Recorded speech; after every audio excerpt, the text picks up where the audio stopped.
दोस्तों स्टडी 91 के online platform में आप सभी का बहुत बहुत स्वागत है। दोस्तों आज आप सभी के समक्ष बीपीएससी ट्री 4.0 परीक्षा को ध्यान में रखते हुए अपने हिंदी भाषा के सवालों को लेकर हाजिर हूं। आज हमारा 21वें नंबर का लेक्चर है। देखिए, जिन बच्चों ने पीछे से क्लास अटेंड किया होगा उनकी तैयारी बहुत अच्छी हो गई होगी। दोस्तों टोटल 600 सवाल अभी तक हम लोग अपनी क्लास में डिस्कस कर चुके हैं। आज की क्लास अगर आप अटेंड कर रहे हैं तो 601 से लेकर के 630 तक के सवालों पर हम बातचीत करेंगे। जैसा कि मैंने आपसे प्रॉमिस किया था कि दोस्तों आज से हमारी क्लास थोड़ी अलग होगी। हर 10 सीरीज के बाद दोस्तों मैं कुछ अलग करता हूं। शुरुआत में 1 नंबर से लेकर 10 नंबर तक की जो सीरीज थी वो अलग वैरायटी में थी। 11 नंबर से मैंने उसमें गद्यांश को इंट्रोड्यूस किया। तब से डेली हम लोग एक गद्यांश के सवाल को भी देखते हैं। ठीक है, मतलब एक गद्यांश से संबंधित 5 सवाल होते हैं परीक्षा में, उस तरह के सवाल देखते हैं। आज 21 नंबर में क्या खास है दोस्तों, तो आज से मैंने ऑप्शन बढ़ा के 5 कर दिया। वैसे आप पेपर उठा के देखिए ना, तो पेपर में ज्यादातर ऑप्शन क्या मिलता है, इनमें से कोई नहीं या इनमें से सभी। फिक्स है कि यही ऑप्शन मिलेगा 90-80% सवालों में। लेकिन मैंने इस तरह का बेहुदा ऑप्शन बनाया ही नहीं है। ठीक है, मैं क्या ना कि औरों की तरह बेवकूफ नहीं हूं कि इसी तरह का ऑप्शन बना दूं। मैंने सिर्फ मुद्दे वाली बात यहां बनाई है। आप एक बार देखिए, आपको खुद समझ में आएगा। ठीक है, एक चीज और याद रखिएगा, हमने एक बैच भी लॉन्च किया दोस्तों बीपीएससी परीक्षा हेतु। बहुत कमाल का बैच है। ये जो आप पढ़ रहे हैं ना, ये ट्रेलर है इसी बैच का, ये समझ लो। ठीक है, अब तक दोस्तों ये 4 एग्जाम इस बैच से आपके कवर हो जाएंगे। जैसे पीआरटी का पेपर देना हो, मिडिल का देना हो, टीजीटी पीजीटी, इनमें से कुछ भी देना हो दोस्तों, आप एक बैच से ही दोस्तों सारा काम पता कर सकते हैं। तो आप एक बार मौका दीजिए, जुड़िए हमारे साथ, इस बैच को देखिए, आपको खुद ही समझ में आ जाएगा कि कितनी क्वालिटी यहां पर आपको मिल रही है। ठीक है, चलिए स्टार्ट करते हैं आज के सवालों को। पहला सवाल आज गद्यांश से नहीं शुरू हो रहा है, थोड़ा सा कठिन सवाल है, सुनिएगा ध्यान से। निम्नलिखित, और धीरे धीरे अब हमारा स्टेटस भी बढ़ रहा है। ठीक है, यानी हम लोग थोड़ा कठिन सवाल अटेंड करेंगे। आसान बहुत पढ़ लिए भाई, अब इतना घिसे पिटे सवाल अगर पढ़ाऊंगा तो मजा नहीं आएगा।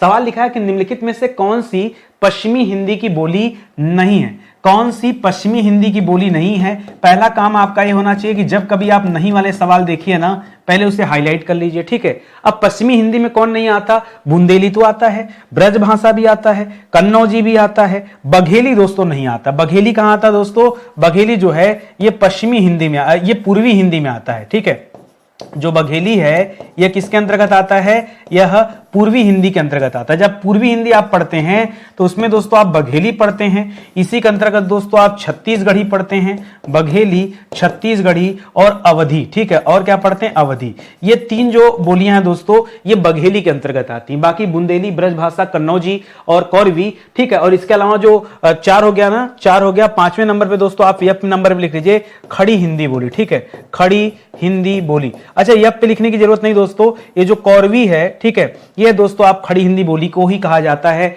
ये आप याद रखेगा। तो यहां यफ मतलब से लिखिए, इसको आप स्टार बना के ऐसे नोट कर लीजिए। ठीक है, तो इसको याद रखिएगा। बघेली ये पश्चिमी हिंदी के अंतर्गत नहीं आता है, बस इतना सा आपके काम की बात है। ठीक है, आइए अपने अगले सवाल पर आते हैं।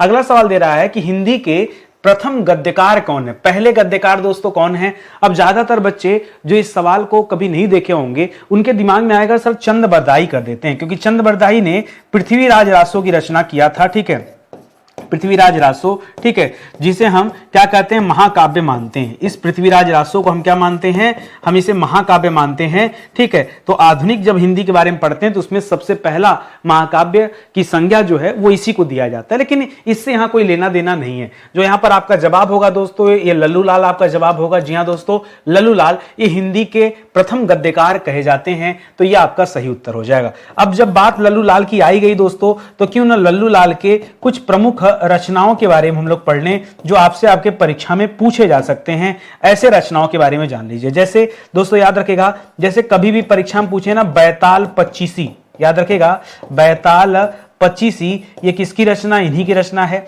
इसी तरह से एक रचना इनकी है सिंहासन बत्तीसी। ठीक है, बैताल पच्चीसी और सिंहासन बत्तीसी, ये किसकी रचना दोस्तों, सिंहासन बत्तीसी, ये भी दोस्तों लल्लू लाल जी की रचना है। इसी तरह से प्रेम सागर, ठीक है, प्रेम सागर, ठीक है, प्रेम सागर, यह भी इन्हीं की रचना है।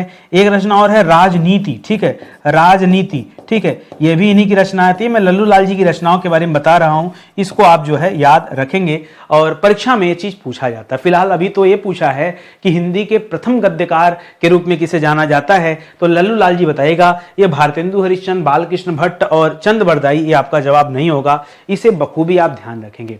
रही बात कि सर साहित्य को कहां से पढ़ा जाए, फिर आपसे कह रहा हूं आप बैच में आइए, वहां बहुत डिटेल में जो है चीजें पढ़ाई गई हैं। एक बार भी आप पढ़ लेंगे ना तो आगे भारत का कोई भी एग्जाम दीजिए जहां हिंदी विषय से सवाल आएंगे, कभी आपको सोचना नहीं पड़ेगा, इतनी हिंदी तो आपकी तैयारी हो जाएगी।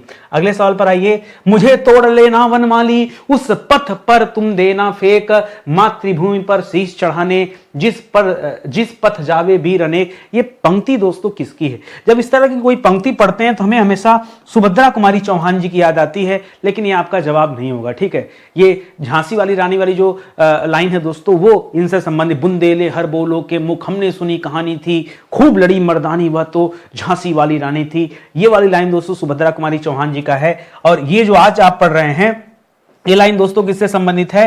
ये माखनलाल चतुर्वेदी जी से संबंधित है, ये आप याद रखेंगे। ठीक है, माखनलाल चतुर्वेदी जी की कुछ प्रमुख रचनाएं हैं, जरा वो याद रखेगा। जैसे हिम तरंगिनी, ठीक है, हिम तरंगिनी, हिम तरंगिनी बहुत पॉपुलर इनकी कृति है। इसी तरह से एक रचना है हिम किरीटिनी, जिसकी वजह से दोस्तों इन्हें याद रखा जाता है। वो यही दो रचनाएं हैं, हिम तरंगिनी और हिम किरीटिनी। ठीक है, ये दोनों रचनाएं किसकी दोस्तों? माखनलाल चतुर्वेदी जी की रचना है। और ये लाइन भी दोस्तों आपको याद रखना पड़ेगा। ठीक है, एक आध रचना और भी है, थोड़ा सा स्किप कर रहा हूं मैं। ठीक है, एक तो युगचारण है और एक शायद स्मरण करके है क्या। ठीक है, चलिए युगचारण नोट कर लीजिए दोस्तों। युगचारण भी दोस्तों इन्हीं की रचना है, माखनलाल चतुर्वेदी जी की। ठीक है, चलिए आगे बढ़ते हैं, अगले सवाल पर आते हैं। अगला सवाल दे रहा है कि प्रेमचंद के अधूरे उपन्यास का नाम क्या है? जो इनका उपन्यास अधूरा रह गया था, पूर्ण नहीं हो पाया था। तो देखिए यहां गोदान गबन वगैरह की बात करें, जवाब नहीं है।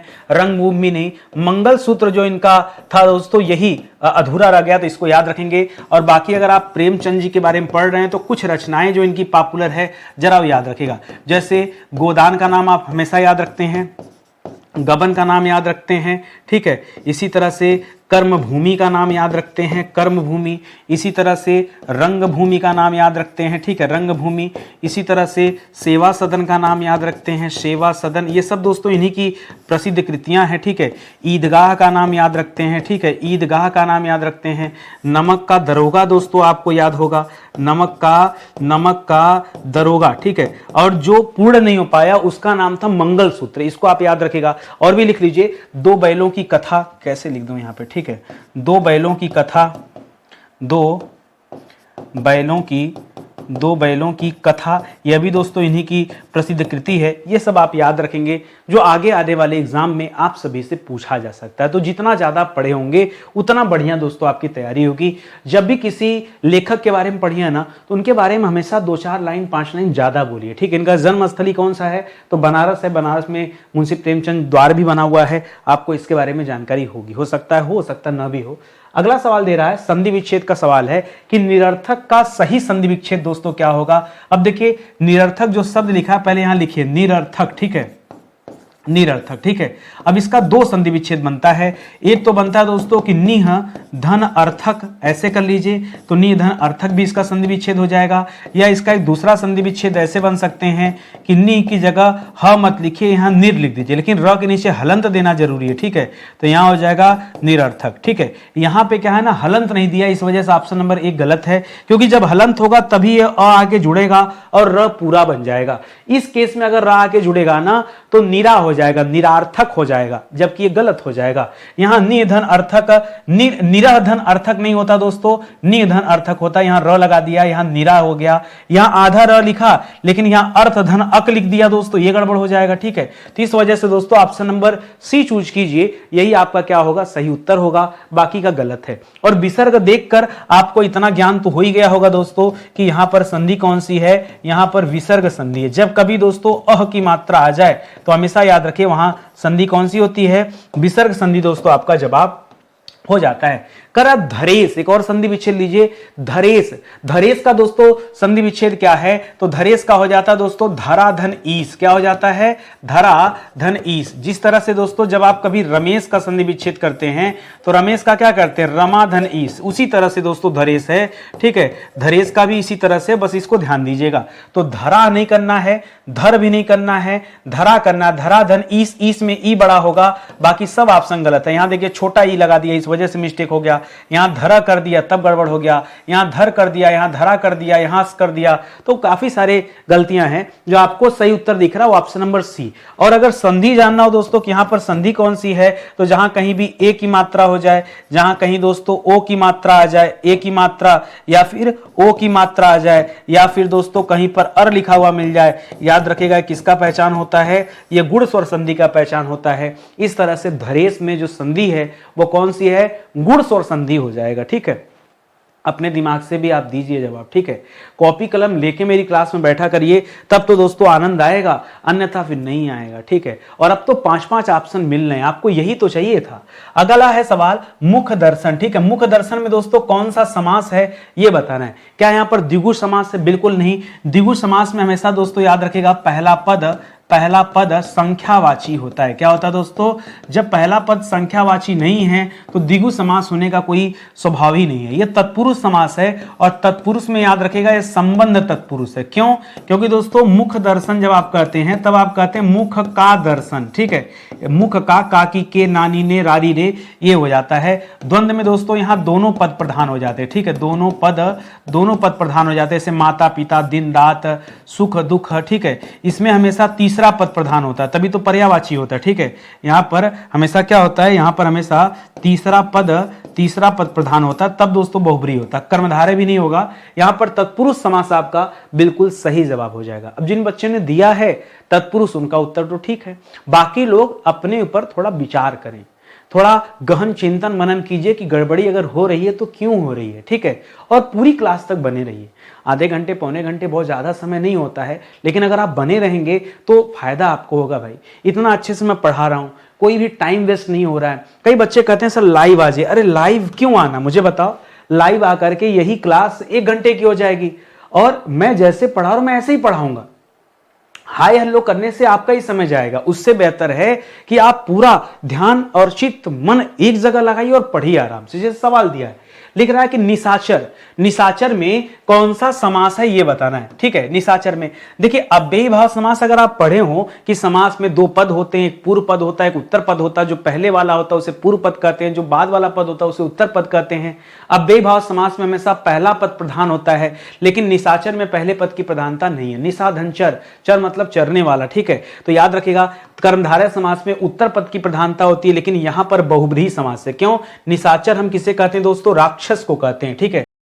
निशाचर का तात्पर्य क्या है, निशा यानी रात में विचरण करने वाला, ठीक है। रात में विचरण करने वाला, रात में विचरण करने वाले को ही निशाचर कहा जाता है। और इसका तात्पर्य किससे होता है, इसका तात्पर्य राक्षस से होता है, इसका तात्पर्य असुर से होता है, दैत्य से होता है, भूत प्रेत से होता है। इस वजह से दोस्तों जहां तीसरे पद की प्रधानता नजर आए वहां हमेशा उत्तर क्या होता है, बहुब्रीहि समास होता है।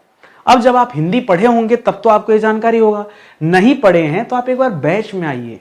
आपको इतना बढ़िया से मैं हिंदी पढ़ा दूं कि बीपीएससी के लिए तो हिंदी तैयारी हो जाएगी। आगे दोबारा भारत में कोई भी एग्जाम आप देंगे ना तो आप ये नहीं कहेंगे सर हमने हिंदी नहीं पढ़ी और हिंदी में हम कहीं कमजोर है ना। ये विचार ही अपने मन से बाहर कर दीजिए, ऐसा हो ही नहीं सकता। बस एक बार आप आइए, मुझे टाइम दीजिए, समय दीजिए, बस इतना ही मैं आपसे मांग कर रहा हूं, ठीक है। अगला सवाल देखिए, कर भरत मुनि के रस सूत्र में निम्नलिखित में से किसका उल्लेख नहीं है। जहां कहीं भी नहीं वाले सवाल आ जाए, पहला काम इसे हाईलाइट करना ताकि दिमाग गलती से भी गलत ना कर दे, ठीक है। अब जो भरत मुनि थे ये रस के विषय में दोस्तों सबसे ज्यादा व्याख्यान इन्हीं के हैं, और इनके अनुसार दोस्तों अस्थाई भाव की संख्या 8 बताई गई। उस अस्थाई भाव में दोस्तों कहीं भी शांत रस जिसका अस्थाई भाव निर्वेद होता है इसको कहीं पर जगह नहीं दिया गया, ठीक है। तो याद रखेगा यहां शांत रस हो जाएगा। ऐसे अगर व्याकरण के हिसाब से आप पढ़ेंगे, व्याकरण के हिसाब से और पढ़ेंगे अस्थाई भाव की संख्या कितनी होती है तो बताइएगा 9 होती है। अभी भी दोस्तों परीक्षा में आए ना तो आप 9 बोलिएगा। क्यों, अब भरत मुनि माने न माने, हम तो मानते हैं कि शांत रस रस है, ऐसा नहीं कि हम नहीं मानते, हम तो मानते हैं। इसी तरह अनुभाव जो होता है दोस्तों, अनुभाव की संख्या कितनी होती है दोस्तों, तो जो अनुभाव की संख्या बताई गई वो 4 बताई गई, ठीक है। कायिक, वाचिक, मानसिक और सात्विक, ठीक है। तो ये 3 चीजें होती है, ये आप याद रखेंगे अनुभाव। और बहुत सारे बच्चों को ये नहीं पता होगा कि व्यभिचारी भाव को ही संचारी भाव कहा जाता है, यह अलग अलग नहीं है, ठीक है। और इनकी संख्या कितनी होती है दोस्तों, तो 33 बताई गई है, ठीक है। व्यभिचारी भाव या संचारी भाव की संख्या कितनी बताई गई, 33 बताई गई। एक ही चीज है, दोनों दो बातें नहीं है। अब जब आप पढ़े होंगे हिंदी तब तो ज्ञान होगा, नहीं पढ़े होंगे आप सोच रहे होंगे कि नहीं बस यहीं से हमको पूरी हिंदी कोई मास्टर आके पढ़ा दे, कैसे संभव है। देखिए मुझसे जितना बन पड़ता मैं उतना अपने लेक्चर में उतना डिटेल तो शामिल करता हूं, ठीक है, लेकिन इस तरह से काम नहीं चलेगा। आप कम से कम एक बार तो ढंग से हिंदी पढ़िए कि कल को ये कहने को रहे ना, अपने आप के अपने अंतरात्मा से आप बात करिए तो उसको रहे कि नहीं हमने एक बार हिंदी पढ़ा है। इसी तरह पूछ रहा है कि विभत्स रस जो है इसका अस्थाई भाव क्या है, लिख रहा है भय। भय नहीं होता दोस्तों, भय जो होता है भयानक रस का होता है, ठीक है। एक रस है भयानक रस, उसमें भय की बात होती है। निर्वेद जो होता है दोस्तों ये शांत रस का स्थायी भाव होता है, शांत रस का स्थायी भाव होता है। शोक जो होता है दोस्तों ये करुण रस का स्थायी भाव होता है। किसका होता है, करुण रस का स्थायी भाव। यहां जुगुप्सा या घृणा जो लिखा है दोस्तों यही विभत्स रस का स्थायी भाव होता है, ठीक है। विभत्स रस का स्थायी भाव यही है। बाकी आश्चर्य दोस्तों ये आश्चर्य रस का स्थायी भाव आता है, ठीक है। तो ये हो जाएगा दोस्तों अद्भुत रस, आश्चर्य रस या अद्भुत रस, ठीक है। यहां पर एक आप पढ़ते हैं अद्भुत रस, ठीक है। आश्चर्य या अद्भुत एक ही बात है, अद्भुत लिखा हुआ मिलता है। तो फिलहाल जो आपका उत्तर है वो उत्तर क्या हो जाएगा, ऑप्शन नंबर डी हो जाएगा, जुगुप्सा। जुगुप्सा जो घृणा का भाव होता है उसको दोस्तों विभत्स के अंतर्गत रखा जाता है। करा भारत के सम भारत है, इसमें कौन सा अलंकार है, अलंकार पहचानना है। कथन आपके सामने दे रहा है, काव्य की लाइन है कि भारत के सम भारत है। अब जो बच्चा पढ़ा होगा उपमा अलंकार, ठीक है, जो पढ़ा होगा उपमा अलंकार, उसने पढ़ा होगा कि सर नितिन सर ने पढ़ाया है कहीं भी सा आ जाए, कहीं भी सी आ जाए, कहीं भी से आ जाए, कहीं भी सम आ जाए, कहीं भी समान आ जाए, कहीं भी सरिस आ जाए, ठीक है। तो इन सभी अवस्था में हमेशा क्या होता है, उपमा अलंकार होता है। वो तो बेचारा उपमा टिक करेगा और मैं कह रहा हूं उपमा गलत है। अरे नितिन सर ने कोई बात बताया तो उसके साथ एक प्राय जुड़ा होता है। प्राय मतलब 99% केस में ऐसा जवाब होता है, लेकिन यहां नहीं। यहां जानबूझकर दोस्तों सम दे दिया, ठीक है, कि भारत के सम भारत है, मतलब भारत के समान कोई दूसरा नहीं, भारत के समान भारत ही है। जब किसी केस में उपमेय और उपमान अलग अलग न हो, दोनों एक ही हो, समझिएगा, तुलना करने के लिए दो होना चाहिए ना। पीपर पात सरिस मंडोला, पीपल के पत्ते के समान मंडोला। तो यहां बताया जा रहा है कि जो मन है वो पीपल का पत्ता हमेशा देखिए ऐसे फड़फड़ाता रहता है, एकदम हवा नहीं चलेगी तब कभी ऐसा नहीं होगा कि पीपल के वृक्ष के पत्ते स्थिर हो, वो हमेशा हिलते रहते हैं, चाहे हवैया चले चाहे ना चले, हमेशा हिलते रहते हैं दोस्तों। तो वही करा, पीपल के पत्ते के समान मंडोला, वहां समानता दिखाई जा रही। यहां भारत के सम भारत है, यहां कोई उपमेय उपमान है ही नहीं, एक ही को बता दिया कि भारत के समान भारत ही है, कोई दूसरा है। तो जब कभी ऐसा केस बने हमेशा अन्वय होता है। क्या होता है, अन्वय। अभी बात आप तब पढ़ेंगे जब कभी आप डिटेल में क्लास लेंगे। मैं बार बार आपको समझा रहा हूं, आप मौका दीजिए स्टडी 91 पर, आप आइए एक बार दोस्तों पढ़िए, मैं आपको भरोसा दिलाऊं, मतलब दोबारा हिंदी को लेके आपके मन से व्यथा समाप्त हो जाएगी। इतना बढ़िया आप हिंदी पढ़ेंगे। तो रूपक नहीं, ये सवाल आपके समझ में आया कि नहीं। अब आप कभी नहीं भूलेंगे ना, जहां उपमेय उपमान एक ही हो जाता है वहां फिर हमें सासी से सम समान सरी से सब नहीं देखना, सीधे वो अन्वय अलंकार है और यही आपका जवाब हो जाएगा, ठीक है, समझ रहे हैं। इसी तरह से हमें सीखना पढ़ना होता है। तो ऑप्शन नंबर बी हमारा क्या है, सही उत्तर है। कह रहा जहां उपमेय में अनेक उपमानों की शंका हो जाए, उपमेय एक ठो है और कई ठो उपमान नजर आ रहे हैं, ठीक है। साड़ी बीच नारी की, नारी बीच साड़ी, साड़ी है कि नारी है कि नारी है कि साड़ी, समझ में नहीं आ रहा है, एकदम उलझ गए आप, ठीक है। तो यहां पे क्या, यहां उपमा नहीं, यहां श्लेष नहीं। अब क्या हो जाएगा, अब समस्या आ गया, सर हम भ्रांति मान करें या संदेह करें, क्योंकि सर हमें भ्रम की अवस्था हो रही है या हम संदेह कर रहे हैं, सर ये कैसे डिसाइड होगा। यही तो मजेदार बात है कि भ्रम और संदेह। तो याद रखिए जब शंका उत्पन्न होता है तो भ्रम नहीं, तब यहां संदेह अलंकार हो जाएगा। क्या हो जाएगा, संदेह। लेकिन अभी जो मैंने एग्जांपल दिया, साड़ी बीच नारी की, नारी बीच साड़ी, ठीक है, जो मैंने अभी एग्जांपल दिया साड़ी बीच नारी की, नारी बीच साड़ी, ये दोस्तों जो एग्जांपल है ये किसका एग्जांपल है, ये तो भ्रांति मान का एग्जांपल है। तो कंफ्यूज नहीं होना है, वहां भ्रम हो रहा था, साड़ी बीच नारी, नारी बीच साड़ी, भ्रम, संदेह नहीं। संदेह कब होता, जब आप सांप को रस्सी समझ बैठिए, ये संदेह होता है। अरे बाप रे बाप, अरे सांप तो हम तो रस्सी समझ के उठा लिए हाथ से, ठीक है। संदेह हमेशा शंका को जन्म देता है, ठीक है। तो जब कभी शंका हो, शंका स का समानता हमेशा स से करिए, भ्र से नहीं, ऐसे भी याद रखिए। परीक्षा में आप भूल जाते हैं, इसको लगा देंगे भ्रांति मान पे, नहीं, ऐसी गलती आपको नहीं करनी है। यही सब सीखना पड़ता है जब आप डिटेल क्लास में आते हैं ना, तो यही सब छोटी छोटी बातें हैं जो आपको क्लास में समझाया जाता है, सिखाया जाता है। वो जो बैच है ना, उसमें मैंने क्वेश्चन आंसर भी कराया है। एक एक चैप्टर पढ़ाना, फिर उस चैप्टर का क्विज सॉल्व कराना, इससे आप और मजबूत हो जाते हैं। एक एक चैप्टर पे आपकी पकड़ बन जाती है। अगला सवाल देखिए, करा जिस छंद के प्रत्येक चरण में 16 मात्राएं होती हैं और अंत में गुरु होता है। गुरु, अब देखिए इसमें दो चीजें आप पढ़ते हैं, एक तो दोस्तों लघु पढ़ते हैं, एक दोस्तों दीर्घ पढ़ते हैं। दीर्घ को ही दोस्तों गुरु कहा जाता है, ठीक है। लघु मात्रा को ऐसे लिखा जाता है, दीर्घ मात्रा को ऐसे लिखा जाता है, सिंबल होते हैं, आप बनाते हैं, ठीक है। तो जैसे यहाँ दोहा लिखा है, तो दोहा में पहले में 11-13 की मात्राएं होती है। रोला ये सोठा की तरह होता है, 11-13 होता है, इसमें 16-16 वाला है दोस्तों, तो ये आपका जवाब हो जाएगा। सोठा में पुनः क्या हो जाएगा, 11-13 पे होता है। रोला तो लिख ही दिए हैं, रोला को छोड़ करके आप कुंडलिया लिख लीजिए। कुंडलिया कैसे बनता है दोस्तों, कुंडलिया के पहले 2 चरण दोहा होते हैं, यानी 13-11 पर यति होता है, और बाद के जो 4 चरण होते हैं वो रोला के होते हैं। 2 चरण इसके और 4 चरण जो है ये रोला के होते हैं, ठीक है। तो कुल मिला के कुंडलिया बन जाता है। फिलहाल जो हमारा उत्तर है वो चौपाई है। चौपाई में 4 चरण होते हैं, 16-16 मात्राएं होती हैं, ये अपने दिमाग में हमें रखना है। अब जो बच्चा है समझेगा, ठीक है, वो तो अच्छे से याद रखेगा, अब बाकी लोगों का तो पता ही नहीं है, ठीक है।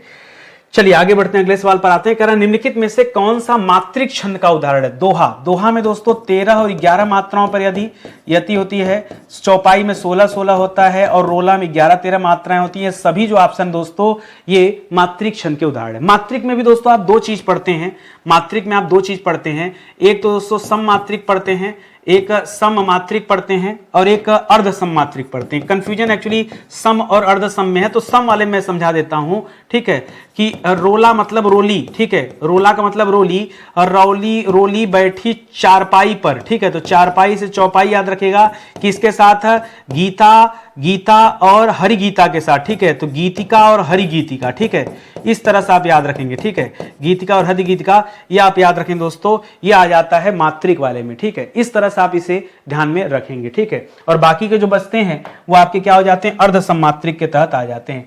करा खो देना के लिए एक सही मुहावरा जो है उसका चुनाव कीजिए। खो देना, इसका मतलब क्या होता है। करा हाथ मलना, किसी चीज को खो देना मतलब हाथ मलना, या हाथ कटाना। हाथ कटाना तो हो नहीं सकता, हाथ साफ करना भी नहीं। खो देना मतलब हाथ धोना, किसी चीज से हाथ धो देना, ठीक है। हाथ धोना का मतलब क्या है, हाथ मलना नहीं, हाथ धोना, ठीक है। हाथ धोना मतलब वह चीज अब चली गई है आपके जीवन। हाथ धोना मतलब वो नहा धो के धुलने वाली बात नहीं है। किसी चीज से हाथ धो दिया मतलब वो चीज आपकी जिंदगी से चली गई, उसी के लिए होता खो गया, ठीक है, खो देना, ठीक है। तो याद रखेगा ऑप्शन नंबर डी चूज कीजिएगा, ऐसे में कंफ्यूज नहीं होना आपको, ठीक है। आगे देखिए, ये बड़े खतरनाक मैंने मुहावरे रखे हैं, आपको लगेगा कि 2-2 3-3 उत्तर सही। आप कोशिश कीजिए एक बार। लिखा है कि विरोध करना, इसके लिए सही मुहावरा आपको बताना है। विरोध करना, करा सिर कटाना, किसी के लिए सिर कटाना ये विरोध करना नहीं कहलाता है। या सिर चढ़ाना ये भी नहीं होता है। किसी के सामने सिर झुकाना को विरोध करना कहते हैं, नहीं। सिर उठाना को कहते हैं, जी हां। किसी के समक्ष सिर उठाना, सरकार के समक्ष आप सिर उठाइए, इसका मतलब आप विरोध कर रहे हैं, ठीक है। तो विरोध करने का सीधा सीधा अर्थ क्या है, सिर उठाने से है, न कि बाकी जो ऑप्शन दे रहा है। ये केवल आपको कंफ्यूज करने के लिए दे रहा है कि हम कैसे कैसे ऑप्शन बना दें कि आप परेशान होकर गलत कर दें। आपको गलत नहीं करना है, ठीक है। करा हंसुए के ब्याह में खुरपी का गीत। हंसुए के ब्याह में खुरपी का गीत, इसका अर्थ क्या होता है। करा शादी का गीत गाना या जश्न बनाना, नहीं। असंगत बातें, क्या होता है दोस्तों, निचले स्तर का कार्य नहीं, एक दूसरे के चट्टे बट्टे होना नहीं, असंगत बातें करना, उल्टी सीधी बातें करना, जिसका कोई संबंध किसी से ना हो, वो बातें करना, इसे कहते हैं हंसुए के ब्याह में खुरपी का गीत, ठीक है। तो याद रखिएगा ऑप्शन नंबर सी अगर आपने चूज किया तब तो बात फिट है, नहीं तो सोचना पड़ेगा आपको। सेना का पर्यायवाची शब्द कौन सा नहीं है ये बताना है। बहुत ध्यान से सोच समझ के बताएगा, एक्सीडेंटल सवाल है, लड़ेंगे भिड़ेंगे कटेंगे, ठीक है। और आपके नंबर भी आप नहीं कटेंगे, नंबर कटेंगे, ठीक है, ये आप ध्यान दीजिए। सेना, हर बच्चे को लगेगा कि सेना का पर्यायवाची सैनिक तो पक्का है, बाकी का वो गलत करेगा। लेकिन दोस्तों सेना का पर्यायवाची सैनिक नहीं होता है। सेना अलग चीज है, सैनिक अलग चीज है। सेना में काम करने वाले व्यक्तियों को सैनिक कहा जाता है। कौन आपको समझा दिया कि सैनिक इसका पर्यायवाची होता है। मुझे पता आप में से बहुत सारे बच्चों ने गलत जवाब दिया होगा, बाकी और आपको लिखना हो तो लिख दीजिए, जैसे अनि किनी भी कहते हैं सेना को दोस्तों, एफ नंबर भी लिख लीजिए, सेना को अनि भी कहते हैं, सेना को एफ जी, सेना को फौज भी कहते हैं, सेना को दोस्तों फौज, सेना को वाहिनी भी कहते हैं, ठीक है, सेना को चमू कहते हैं, कटक कहते हैं, ठीक है। तो ये सब दोस्तों सेना के पर्यायवाची शब्द हैं, इसे आप दिमाग में रखिएगा, ढंग से याद रखेंगे, ठीक है। याद रखिए दोस्तों, आप मौका दीजिए, मैं बार बार आपसे कह रहा हूं, आप मौका दीजिए, बैच के साथ जुड़िए, बहुत ज्यादा प्राइस नहीं है, बहुत रीजनेबल प्राइस में आपको इतनी अच्छी क्लास दी जा रही है। कहीं ऑफलाइन पढ़ के देख लेना, इतनी सर्विस कोई नहीं देता, इतनी अच्छी क्लास आपको कहीं नहीं मिलेगी, ठीक है। स्टडी 91 ऑफिशियल का एप्लीकेशन डाउनलोड कीजिए और आइए सीधा क्लास परचेज कीजिए, ठीक है। समय जितना गंवाएंगे नुकसान आपका होगा, मेरा नहीं कुछ, मैं तो आराम से पढ़ाते चल रहा हूं, ठीक है। तो हर बैच में आपको डेमो लेक्चर दिए गए हैं, आप जितना चाहें उतना डेमो लेक्चर देख लीजिए, फिर आप जो है डिसाइड कर लीजिए कि परचेज करना है कि नहीं। अगला सवाल है प्रसून। प्रसून का पर्यायवाची शब्द आपको बताना, प्रसून कहते किसे, क्या प्रसून वृक्ष को कहते? नहीं, वृक्ष को नहीं कहते दोस्तों। वृक्ष को क्या कहते हैं? वृक्ष को पेड़ कहते हैं, वृक्ष को तरु कहते हैं, वृक्ष को विटप कहते हैं, ठीक है, वृक्ष को गाछ कहते हैं, गाछ, वृक्ष को दरख्त कहते हैं, क्या कहते हैं? दरख्त, ये सब नाम होता है। यहाँ प्रसून दोस्तों पुष्प को कहा जाता है, पुष्प यानी फूल को कहा जाता है, फूल यानी पुहुप को कहा जाता है, पुहुप यानी कुसुम को कहा जाता है, कुसुम यानी सुमन को कहा जाता है, ठीक है। ये सब दोस्तों पुष्प का है। चंद्रमा को दोस्तों क्या कहा जाता है? चंद्रमा को शशांक कहा जाता है, चंद्रमा को मयंक कहा जाता है, चंद्रमा को शशिकांत कहा जाता है, ऐसे बहुत सारे नाम है, ठीक है, इसको याद रखेंगे। अग्नि को क्या कहते हैं? अग्नि को वैश्वानर कहते हैं, क्या कहते हैं? वैश्वानर। अग्नि को हुतासन कहते हैं, ठीक है, अग्नि को ज्वाला कहते हैं, अग्नि को अनल कहते हैं, ऐसे बहुत सारे नाम है, ठीक है। पावक कहते हैं। माता को दोस्तों मातृ हो जाता है, माता को अम्मा कहते हैं, माता को अंबा कहते हैं, माता को मां कहते हैं, ऐसे बहुत सारे नाम हो जाएंगे, ठीक है। तो जो आपका उत्तर है वो ऑप्शन नंबर बी है, यानी पुष्प आपका बिल्कुल सही जवाब है। पुष्प को प्रसून कहा जाता है, क्या कहते हैं? प्रसून कहा जाता है, ध्यान में रखेंगे। करा अशुद्ध वर्तनी का चयन कीजिए, अशुद्ध नहीं शुद्ध वर्तनी का चयन कीजिए जो सही लिखा हुआ है। आइए हल कीजिए। अच्छे यहां पर विकेट गिरेगा आपका, पक्का बताऊं, एकदम ऐसी बॉल यहां पे आ रही है ना, विकेट तो गिरने से कोई रोक नहीं सकता है। आ जाओ बताओ, शुद्ध वर्तनी डिसाइड कर लो। सवाल गलत हुआ, 2 सवाल वर्तनी का दे रहा हूं, गलत हुआ तो बैच ज्वाइन कर लेना, नहीं गलत हुआ तो सोचना आगे कि बैच ज्वाइन करना चाहिए कि नहीं करना चाहिए। इतना बड़ा चैलेंज लग गया, एक्सेप्ट कर लेना, ठीक है। बताओ जल्दी से क्या है, कौन सा सही है? पहला ऑप्शन, अगर किसी ने चुना है भागीरथ, गलत उत्तर है। भागीरथ में दोस्तों कैसे लिखते हैं मैं आपको समझा दूं। भागीरथ नहीं, पहले लिखे भगीरथ होता है। क्या होता है दोस्तों? या तो भगीरथ सही होता है, या अगर भ की जगह भा लिख रहे हैं तो भागीरथी सही होता है। क्या होता है, बात को समझिएगा, दोनों चीजें सही हैं, लेकिन यहां गलत है। यहां भ के साथ आ की मात्रा दिया लेकिन बड़ी नहीं लगाया, बस यही मिस्टेक है, ठीक है।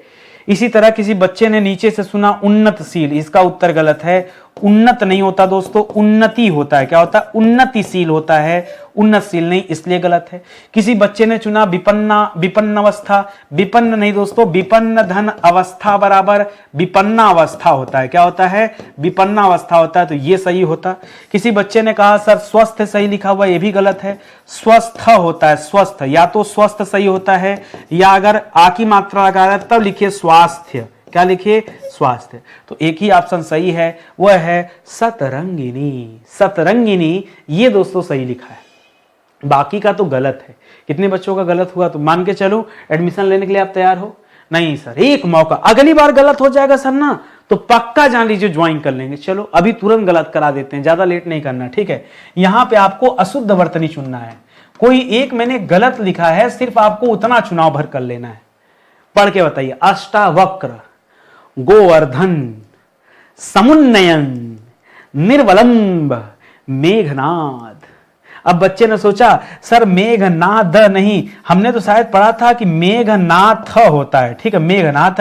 तो जिस बच्चे ने ये कहा, मैं कह रहा हूं गलत है।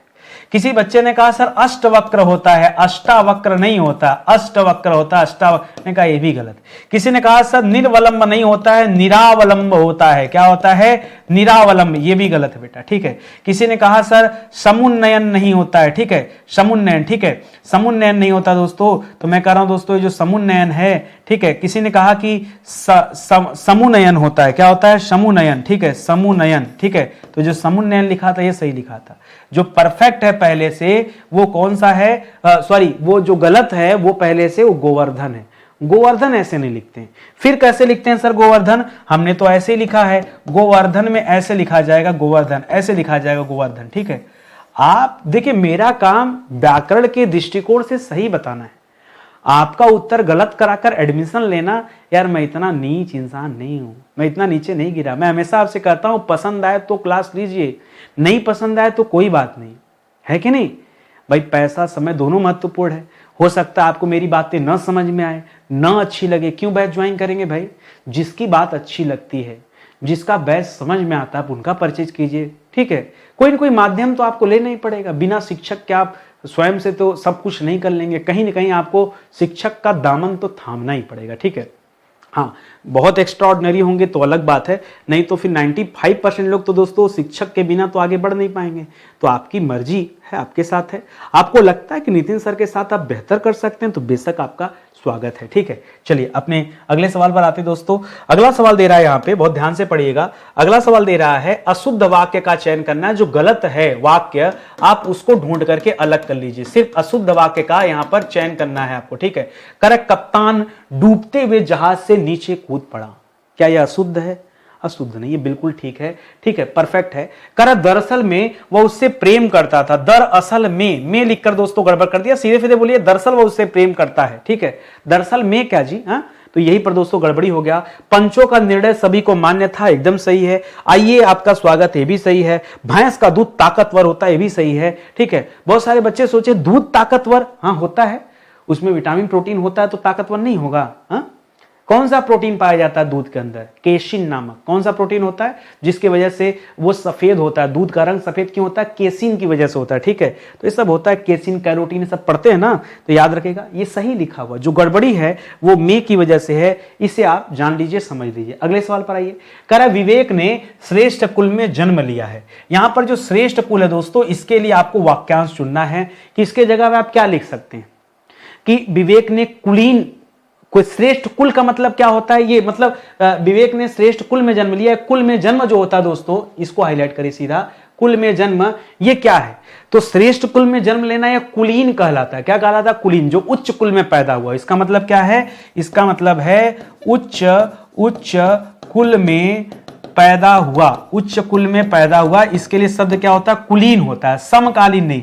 समकालीन मतलब होता है एक दूसरे के काल में विद्यमान। जैसे मैं आपसे कहूं तुलसीदास जी अकबर के समकालीन थे, लेकिन अकबर कभी तुलसीदास के दर्शन को गया ही नहीं, गया होता धन्य हो गया होता, ठीक है। तो समकालीन। कुल श्रेष्ठ नहीं होगा। कुल श्रेष्ठ का मतलब होता है कुल में श्रेष्ठ, उसके वंश में श्रेष्ठ होने की बात होती है। कुल भूषण भी नहीं, सपूत भी नहीं। सपूत तो अच्छे पुत्र को कहा जाता है। फिलहाल ऑप्शन नंबर 1 जो दिया है दोस्तों, ये आपका परफेक्ट उत्तर सही हो जाएगा। कह रहा है कृतज्ञ का विलोम बताना है। कृतज्ञ का अर्थ क्या होता है पहले ये बताइए, तभी तो विलोम बताएंगे। तो कृतज्ञ का अर्थ होता है जो उपकार मानता हो। क्या मानता हो? जो उपकार मानता हो उसे कहते हैं कृतज्ञ, ठीक है। तो याद रखिएगा। और इसका अपोजिट हो जाता है अकृतज्ञ, नहीं कृतज्ञ। जो उपकार को नहीं मानता है उसके लिए कृतज्ञ शब्द होता है। तो ये परफेक्ट हो जाएगा। संवेदनहीन। कृपण तो दोस्तों कंजूस को कहा जाता है। कृपण किसे कहा जाता है? कंजूस को कहा जाता है। अनुपकार तो होगा नहीं, उपकार का उल्टा हो जाएगा, ठीक है। तो इसको याद रखेंगे, ये आपका जवाब हो जाएगा। फिलहाल ऑप्शन नंबर 2 जो दिया है वो एकदम आपका सही उत्तर है इस सवाल के लिए, ठीक है। कह निम्नलिखित में से कौन सा मितभाषी का विलोम है? मितभाषी। मितभाषी मतलब क्या हो जाता है दोस्तों? मितभाषी का मतलब होता है कम बोलने वाला, ठीक है। कम बोलने वाला, इसे क्या कहते हैं? इसे मितभाषी कहते हैं। मृदुभाषी तो मीठा बोलने वाले को कहा जाता है, और मृदुभाषी का उल्टा क्या हो जाता है? कटुभाषी हो जाता है। मूक दोस्तों गूंगा को कहा जाता है, तो गूंगा होगा नहीं, ठीक है। स्वच्छंद में नहीं, वाचाल हो जाएगा। वाचाल। वाचाल का मतलब क्या होता है? वाचाल का मतलब होता है अधिक बोलने वाला, ठीक है। अधिक बोलने वाला इसे क्या कहते हैं दोस्तों, इसे वाचाल कहते हैं, ठीक है। और अधिक बोलने वाले को याद रखेगा अधिवक्ता भी कहते हैं। क्या कहते हैं, अधिक बोलने वाले को क्या कहते हैं, अधिवक्ता भी कहा जाता है, वाचाल भी कहा जाता है, ठीक है। इस तथ्य को आप याद रखेंगे। तो हो सकता है परीक्षा में वाचाल न देकर अधिवक्ता शब्द दे दे, अधिवक्ता मतलब अधिक बोलने वाला, ठीक है। तो इसको याद रखेंगे। आगे देखिए, अब हमारे पास पूरा का पूरा गद्यांश है और मैंने आपको फार्मूला समझाया है, सूत्र क्या होता है। सबसे पहले गद्यांश नहीं पढ़ना, सबसे पहले आपको सवाल पढ़ना, फिर गद्यांश पढ़ना। सवाल क्या दे रहा है, कह रहा जीवन के अत्यंत जरूरी तत्वों में कौन सा तत्व प्रमुख है। सूर्य तथा प्रकाश प्रमुख है, पृथ्वी तथा वन प्रमुख हैं, जल तथा ऑक्सीजन प्रमुख हैं, वायु तथा वृक्ष प्रमुख हैं, जल तथा जंगल प्रमुख हैं, सब प्रमुख हैं। क्या हटाएंगे, किसी एक को गायब कर देंगे तो पूरी की पूरी धरा की व्यवस्था ही पलट जाएगी। सूर्य हट जाएगा तो समस्या, प्रकाश चला गया तो भी समस्या, पृथ्वी ही नहीं है तो रहेंगे कहाँ पर, वन नहीं है तो संतुलन नहीं है, जल के बिना जिएंगे कैसे, ऑक्सीजन के बिना सांस कैसे लेंगे, हवा के बिना क्या ही काम, ठीक है, वृक्ष के बिना क्या मतलब, ठीक। अब यहाँ क्या दिया, गद्यांश उस आधार पे आपको बताना है। करा धरती पर जीवन के लिए अत्यंत जरूरी तत्वों में सबसे प्रमुख कौन है, एक तो जल और ऑक्सीजन दोस्तों प्रमुख है, ठीक है। क्या हमें गद्यांश के हिसाब से चलना है, अपने मन के व्यवहार के हिसाब से नहीं। तो केवल आपको क्या चूज करना था, यहां पर जल ऑक्सीजन चूज करना है, क्योंकि जो गद्यांश कर रहा है ना हमें वो बोलना है। मैंने आपको बार बार समझाया, जब गद्यांश अपना उत्तर न दे तब आप भाव पे जाइए। जब गद्यांश सीधा सीधा जवाब देने को तैयार है तो आप भाव की तरफ क्यों भाग रहे हैं, आपको नहीं भागना, आप अपने आप को रोकिए, ठीक है। अगला सवाल देखिए, करा पेड़ पौधे अपना भोजन कैसे बनाते हैं। सूर्य के प्रकाश और ऑक्सीजन की उपस्थिति में, ऑक्सीजन और कार्बन डाइऑक्साइड की उपस्थिति में, सूर्य के प्रकाश और कार्बन डाइऑक्साइड की उपस्थिति में, ऑक्सीजन और जल या सूर्य का प्रकाश और जल, ठीक है। भोजन कैसे तैयार करते हैं, आप सभी जानते हैं, अगर साइंस पढ़े होंगे तो उनके भोजन बनाने की प्रक्रिया को प्रकाश संश्लेषण कहा जाता है। और उसके लिए दो जरूरी चीज होता है, एक तो सूर्य का प्रकाश, तभी तो दिन में खाना बनाते हैं, दूसरा ऑक्सीजन नहीं, कार्बन डाइऑक्साइड। खाना बनाते समय वो कार्बन डाइऑक्साइड लेते हैं वायुमंडल से, अवशोषित करते हैं। तो यहाँ ऑक्सीजन की कोई बात ही नहीं है। अगर हम साइंस के स्टूडेंट हैं तो दोस्तों हम सीधे सीधे बता सकते हैं कि ऑप्शन नंबर सी जो है ये आपका सही जवाब है, ठीक है। बाकी का ऑप्शन क्या है, गलत है। लेकिन अभी हम क्योंकि गद्यांश पढ़ रहे हैं तो अपना दिमाग तो हमें लगाना नहीं है, एक बार गद्यांश में भी झांक लिया जाए। तो आइए देखते हैं, कह रहा है कि हम यह जानते हैं कि धरती पर ऑक्सीजन के मुख्य स्रोत पेड़ ही हैं। वैसे तो सभी वृक्ष दिन के समय ऑक्सीजन छोड़ते हैं जो जीवन के लिए अत्यंत आवश्यक है तथा मनुष्य के लिए हानिकारक कार्बन डाइऑक्साइड गैस लेते हैं। सूर्य के प्रकाश तथा कार्बन डाइऑक्साइड की उपस्थिति में पेड़ पौधे अपना भोजन बनाते हैं। आपको अपना उत्तर मिल गया यहीं पे ना, ऐसे करके उत्तर आपको प्राप्त हो गया। तो जैसा सवाल हो, जहां दिया हो गद्यांश में, उस आधार पे आप कीजिए, ठीक है। अगला सवाल, करा अल्ट्रावायलेट किरणों से कौन से रोग होने की संभावना रहती है दोस्तों। क्या हृदय रोग, नहीं। त्वचा कैंसर, जी हाँ। याद रखेगा, सूर्य से आने वाली जो अल्ट्रावायलेट रेज हैं, जिसे यूवी रेज कहा जाता है, यू माने अल्ट्रा, वी माने वायलेट, ठीक है। तो अल्ट्रावायलेट रेज जो है दोस्तों, इससे त्वचा संबंधी रोग होते हैं और त्वचा कैंसर हो जाता है, खतरनाक है। आइए पढ़ते हैं, करा अल्ट्रावायलेट किरणों से बचने में भी पेड़ों की अहम भूमिका होती है, जिससे त्वचा कैंसर तथा अन्य बीमारियों से सुरक्षा मिलती है, ठीक है। आपको मिल गया यहीं पे आपका जवाब, ठीक है। यही तो आपसे पूछा जा रहा था। आगे आइए अगले सवाल पर, करा पेड़ पौधे से किसे भोजन प्राप्त होता है। पशु पक्षियों को, मनुष्यों को, दोनों को मिलता है, ठीक है। पशु पक्षी भी दोस्तों भोजन पाते हैं और मनुष्य भी भोजन पाते हैं, ऐसा नहीं कि हमें नहीं मिलता, हमें आपको भी तो पेड़ पौधों पर डिपेंड रहना पड़ता है। करा आंवला, हरड़, बहेड़ा, एलोवेरा, अर्जुन, अशोक, नीम, जामुन आदि ये प्रसिद्ध आयुर्वेदिक औषधियां ही पेड़ पौधों से प्राप्त होती हैं, ठीक है। पेड़ पौधों से हमें फल, सब्जी, अन्न आदि मिलते हैं जो हमारे भोजन के प्रमुख अंग हैं। न सिर्फ मानव जाति के बल्कि पशु पक्षी भी पेड़ पौधों से अपना जो है भोजन प्राप्त करते हैं। इस आधार पर दोस्तों ऑप्शन नंबर सी जो है ये आपका सही उत्तर हो जाएगा। कह रहा पेड़ पौधे समस्त पद का उचित विग्रह एवं समास का नाम बताइए। पेड़ पौधे, इसमें कौन सा समास है, ठीक है। तो कह रहा पेड़ों के पौधे, गलत है। पेड़ों के लिए पौधे, गलत है। पेड़ और पौधे होगा, पेड़ों पर पौधे नहीं, पेड़ और पौधे, ये दो चीजें हैं दोस्तों। और यहां द्वंद्व समास होता है, कौन सा होता है, द्वंद्व। द्वंद्व समास में दोनों पद प्रधान होते हैं, जैसे दिन रात, जैसे लाभ हानि, जैसे आय व्यय, जैसे भाई बहन, जैसे पति पत्नी, जैसे माता पिता, जैसे दिन रात, जैसे सत्य असत्य, जैसे झूठ सच, जैसे पाप पुण्य, ऐसे बहुत सारे हो सकते हैं, ठीक है। उसी तरह पेड़ पौधे, ठीक है, राधा कृष्ण ऐसे करके, सीता राम, ये सब दोस्तों क्या होता है, द्वंद्व समास के उदाहरण हैं। इसको आप अपने दिमाग में रखिएगा, ठीक है। दोनों पद की प्रधानता जहां होगी वहीं दोस्तों द्वंद्व समास होते हैं। सर हिंदी तो ठीक है, सर जीएस कहां से पढ़े? तो जीएस के लिए दोस्तों हमारे पास कोई स्पेशल बैच तो आपके लिए नहीं है, लेकिन मैं बताना चाहूंगा अब तक जीएस में दोस्तों जो मैंने क्लास दिया फ्री में ना, वो दोस्तों 397 प्लस दोस्तों लेक्चर आपको दे दिया जा चुका है। 397 लेक्चर, 400 लेक्चर होने वाला है, और ये मैं पूरी तरह से फ्री लेक्चर की बात कर रहा हूं। और अब तक दोस्तों 11,900 सवाल, जैसे आज हिंदी में आप 630 सवाल पे पहुंचे हैं ना, हिंदी में कितना सवाल, हिंदी जो आप पढ़ रहे हैं दोस्तों, जो आप हिंदी विषय पढ़ रहे हैं, इसमें आप पढ़ रहे हैं कि हम 21 नंबर का लेक्चर अटेंड कर रहे हैं और सवाल पूरे हुए 630। हाँ, और यहां जीएस में कितने सवाल, 11,900 सवाल। इतना सवाल दोस्तों मैंने पढ़ा दिया, पूरा फ्री है, पैसे नहीं मांग रहा। आप आइए, इस बैच को पढ़िए, अपने आप आपको चीजें समझ में आएंगी। पूरा एंशिएंट हिस्ट्री कंप्लीट हो गया, मिडावल मॉडर्न कंप्लीट हो गया, हिस्ट्री में कुछ बचा ही नहीं। पूरा संविधान आपको पढ़ा दिया, कुछ नहीं बचा है। पूरा विश्व का भूगोल आपको पढ़ा दिया, कुछ नहीं बचा है। इंडियन ज्योग्राफी जो कि दोस्तों लेक्चर नंबर 331 से चल रही थी, वो 397 तक आ गई है। अब तक दोस्तों 67 लेक्चर मैंने आपको दे दिया, लेकिन अभी भी दोस्तों चली रही है, समाप्त नहीं है, ये अभी चल रही है क्लास, ठीक है। अब देखिए जहां तक जाएगी, समाप्त हो जाएगा, फिर हम साइंस पे आ जाएंगे। तो इसीलिए मैं आपसे कह रहा हूं कि आप एक बार आइए, जुड़िए हमारे इस सीरीज के साथ। आपको खुद ब खुद लगेगा कि सर आप जो कह रहे हैं बिल्कुल सही है, ठीक है। तो आपका स्वागत है। आपने नया वाला एप्लीकेशन नहीं डाउनलोड किया तो कर लीजिए, स्टडी 91 ऑफिशियल, क्योंकि सभी जो पेड कोर्सेस है दोस्तों इसी एप्लीकेशन पे चल रहे हैं। बाकी जो पुराना वाला एप्लीकेशन है वहां पे निःशुल्क जो चीजें अवेलेबल कराई गई वो आपको मिल जाएगा, ठीक है।